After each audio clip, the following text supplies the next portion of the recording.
Hi, everybody. Welcome to the QB School. I am JT O'Sullivan. Today, we are looking at Drew Lock. Now, many of you might be saying, why would you do that? But I got excited. I saw one clip as a highlight, wanted to go back and watch. And there was a lot that I kind of liked. This is a little bit of a different format. We're going to look at the good, the bad, and then the improved at the very end. So stay all the way to the end. I appreciate your support. Let's get this one going. Welcome to the QB School.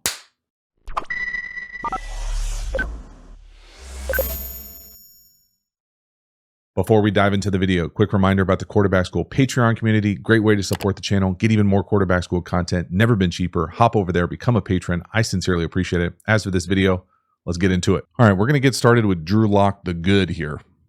This is going to be a post over. We're going to hit the over from up top. It's going to take a while to develop. Outside the numbers, it's wide ass open. Really nice job from Drew Lock being able to, just take what's there. This is wide ass open in the league. I love the rhythm that Drew Lock is playing with, even acknowledging the fact that it's open. Anytime you get 40, the linebacker roboting to nowhere, stiff, it's going to create all sorts of space. Really nice job seeing it, hooking it up. Nice play call as well. So what am I talking about design-wise here? We are going to be able to go closed. So we're going to get the safety back in the middle of the field. We're going to post this thing down here. It's hopefully going to take the corner and the safety. So we get this corner out of here, we get the safety out of here, and then we're going to rock this over, coming all the way across. And normally a good landmark for overs is 20 and 20 from the numbers. So if they're going to be if it's going to be a little bit in tight with a condensed split, it's potentially going to get outside the numbers here. And just going to let this thing develop while we're asking these linebackers to come up. He's going to turn and run to the wrong space, so it's going to create this huge void for us to be able to put this thing. The thing about to pay attention to with Drew Lock is I really like the base. He's calm. He's under control. He looks, polished. And it's a good, clean, easy throw. So watch that read. The post isn't there at the bottom. The over is. You can see the space that it creates when the corner runs. And that's a big chunk. Again, footwork-wise, technique-wise from the quarterback. Play fake. Get lined up. Potentially have the over, pre-snap with middle field closed. Again, look at his base. No heel click, all his cleats in the ground. Again, watch 40 robot, so he play fake. The linebacker turns and runs. He's trying to hunt up the over. He just does his own thing, spins, creates a huge window, and Drew Lock does a nice job seeing it. Next one here. This is my favorite throw of the game. 3rd and 7, touchdown pass to the number 3 versus middle field open. Not sure about the leverage here of the number 3 defender, but this is a hell of a job by Drew Lock. Watch him look to the left here.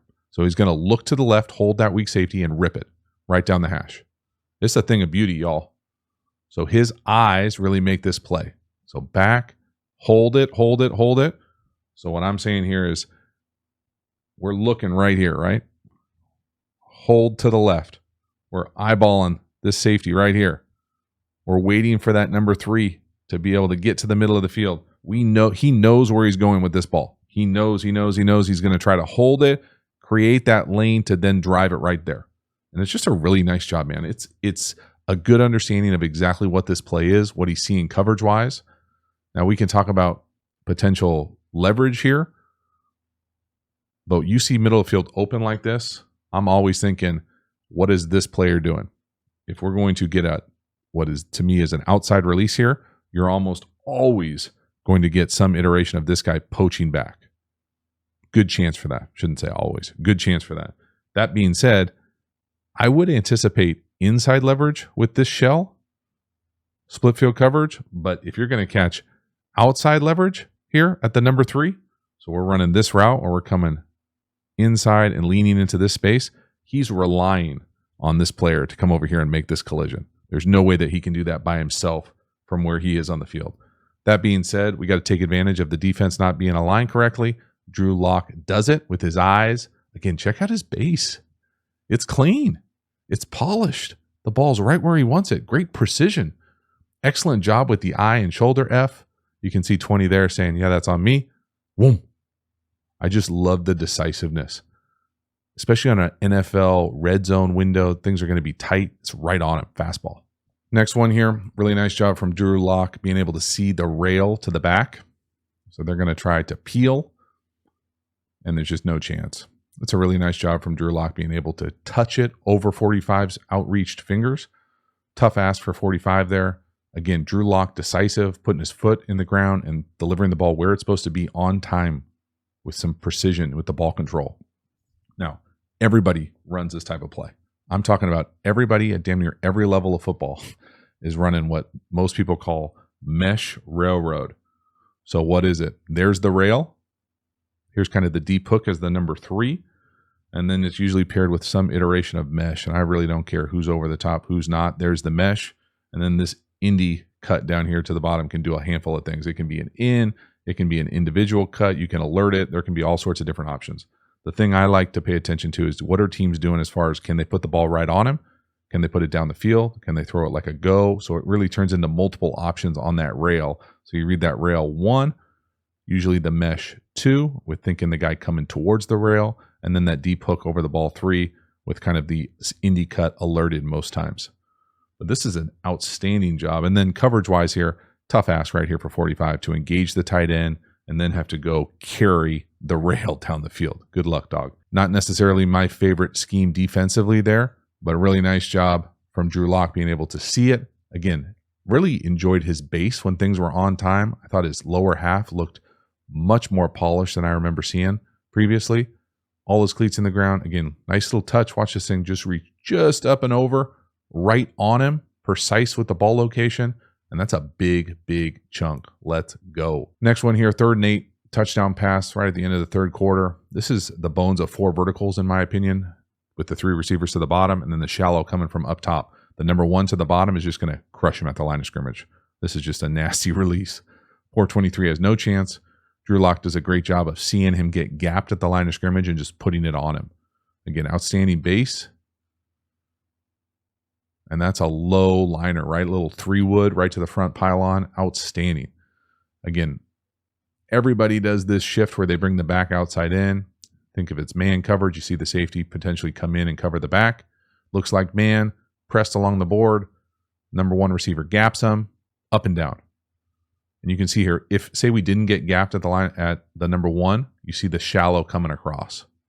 So you got those 3 vertical potentially to the shallow to the back. But man, that's a great job. Nice vision from Drew Lock. Outstanding ball down the field. Again, this is my favorite version of Drew Lock, being able to put his foot in the ground and drive it. Right where he wants to. Big touchdown. Let's go. So that is a wrap. Drew Lock, preseason, week 1. You know, kind of how the video is structured. I thought there was some good, there was some bad, there was some ugly, and there was some much improved as far as the pocket presence. Let me know what you thought. Let me know what you want to see next. I appreciate it. I will see you next time. Have a good one. So now Drew Lock, the bad, or the Okay, this to me is inside fade up top.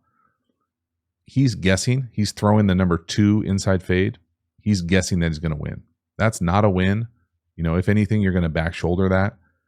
For me, that read needs to go to the number 3. And that's not like the toughest read in the world. So the down and distance, don't have to take a shot. Again, empty. Who's covering the back? See 40 go out there, linebacker. You know it's man-to-man.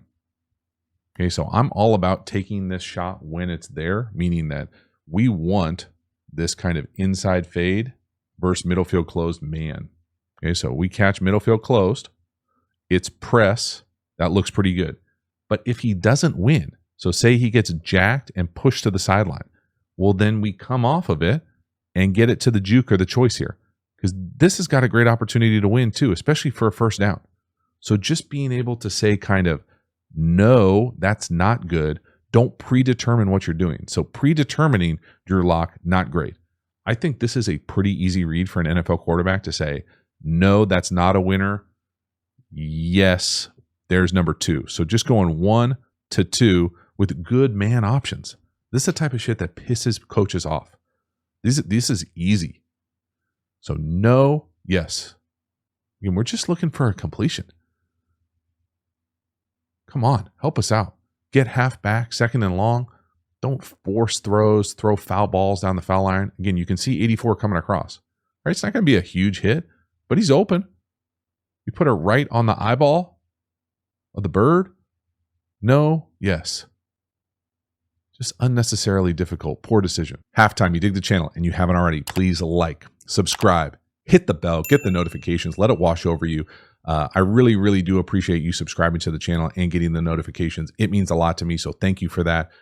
Again, the Quarterback School Patreon community, a great way to support the channel, get even more Quarterback School content, become a patron. I appreciate it. We also have Quarterback School courses, by far the most premier content available through the channel on all of my favorite football topics: tempos, pass protection, RPOs, how to beat every coverage, even an entire offensive system. So if you enjoy the channel, you like how I talk and teach ball, you will love the courses. Get over there and enroll.